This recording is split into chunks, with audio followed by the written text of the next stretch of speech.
विकसित भारत जी राम जी बिल पर जारी सियासत के बीच बीजेपी जनता को इसके लाभ गिनवाने में जुटी है। एक के बाद एक बीजेपी नेता लगातार प्रेस कॉन्फ्रेंस कर जनता को विकसित भारत जी राम जी बिल की जानकारी दे रहे हैं। इसी कड़ी में मंगलवार को हरियाणा के कैबिनेट मंत्री कृष्ण बेदी हांसी पहुंचे, जहां उन्होंने प्रेस कॉन्फ्रेंस कर न केवल जी राम जी बिल के फायदे गिनवाए, बल्कि विपक्ष के विरोध पर भी जमकर पलटवार किया। भारतीय जनता पार्टी की सरकार पिछले 11 साल से विभिन्न प्रकार के सुधारीकरण में लगी हुई है। उसी में एक महत्वपूर्ण कदम पिछले लोकसभा के सेशन के अंदर एनडीए की सरकार ने, मोदी जी के नेतृत्व वाली सरकार ने ग्रामीण क्षेत्र के अंदर जो लोग लंबे समय से रोजगार की तलाश में पिछली सरकारों ने जो उनको काम का एक जिम्मेवारी ग्रामीण क्षेत्र में काम करने के लिए दी थी, उसमें कुछ सुधार किया। और वो सुधार क्या था? वो सुधार था कि पिछली सरकारों ने जो गारंटी दी थी मजदूर आदमी को 100 दिन की, वो हमारी सरकार ने गारंटी दी है 125 दिन की। कैबिनेट मंत्री कृष्ण बेदी ने जी राम जी बिल की जानकारी देते हुए इसे विकसित भारत 2047 के लक्ष्य को हासिल करने की एक पहल बताया। कृष्ण बेदी की माने तो विकसित भारत जी राम जी बिल गरीब, वंचित जनजाति और पिछड़े वर्ग के हर व्यक्ति को सम्मानजनक रोजगार देने की गारंटी देता है। ये महात्मा गांधी की भावना और राम राज्य की अवधारणा से जुड़ा हुआ एक नया ग्रामीण विकास मॉडल है। कृष्ण बेदी ने आंकड़ों के जरिए बताया कि वर्ष 2011-12 में जहां ग्रामीण गरीबी 25.7% थी, वहीं 2023-24 में घटकर सिर्फ 4.86% रह गई है। केवल उनको कच्चे रास्ते निर्माण का या कुछ समय के लिए तालाब की सफाई करने का, इस प्रकार के काम का कोई बहुत शॉर्ट सा एक इसका जो दायरा था बहुत कम था।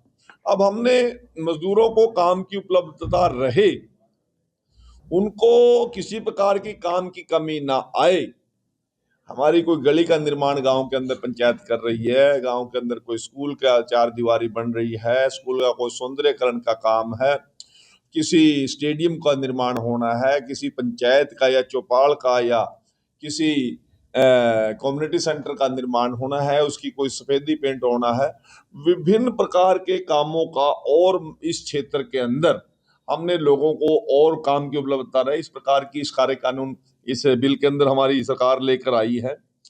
और ये सुनिश्चित किया है डीबीटी के माध्यम से डायरेक्ट बेनिफिट उन लोगों के अकाउंट में पैसा जाए, बीच में कोई और किसी प्रकार की कोई हेरा फेरी ना कर सके, किसी प्रकार की धांधलेबाजी ना हो, किसी गरीब का हक कोई अधिकारी या कर्मचारी या बीच का कोई बिचौलिया ना खाए।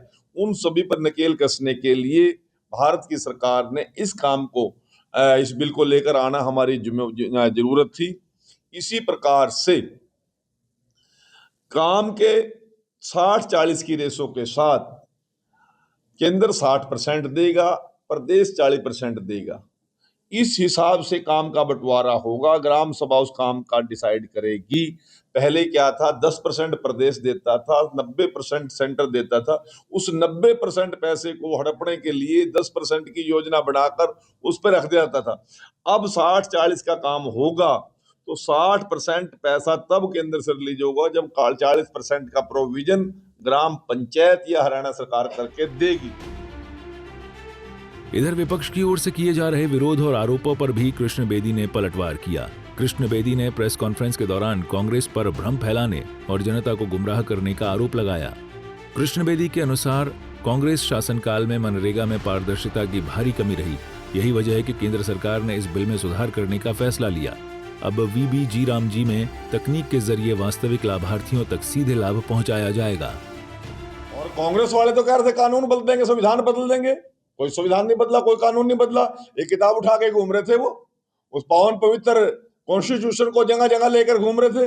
परंतु जब लोकसभा में उनसे सवाल किया हमने, अनुराग ठाकुर जी ने, भाई पढ़ लिया कि नहीं पढ़ लिया, इसमें कितने पेज है, तो कोई जवाब नहीं था, मैदान छोड़ के भाग गए।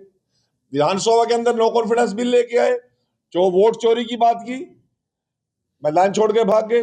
अब जिस दिन का विधानसभा के अंदर हमने उनको क्लियर किया कि वोट चोरी नहीं हुआ हरियाणा प्रदेश में, कहीं प्रदर्शन हुए कांग्रेसियों के? अब तो मैदान छोड़ के भाग गए, नहीं तो रोज कहीं ना कहीं नजर के बैठे थे। क्योंकि 90 में से 44 जगह तो उनका नेता वोट मांगने नहीं जाता।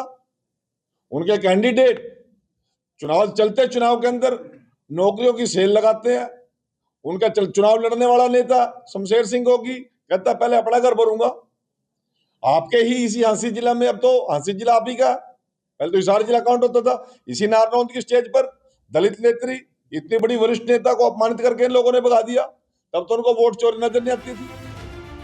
दरअसल केंद्र सरकार के अनुसार जी राम जी बिल के तहत अब ग्रामीण परिवारों को हर साल 125 दिन का रोजगार मिलेगा। वहीं वन क्षेत्रों में काम करने वाले अनुसूचित जनजाति के श्रमिकों को 25 दिन अतिरिक्त रोजगार देने का प्रावधान भी इस बिल में शामिल किया गया। साथ ही इस योजना में मजदूरी का भुगतान हर सप्ताह किया जाएगा, जिससे मजदूरों को समय पर पैसा मिल सके और उनकी आर्थिक परेशानियां कम हो सकें। ब्यूरो रिपोर्ट, सूर्या समाचार।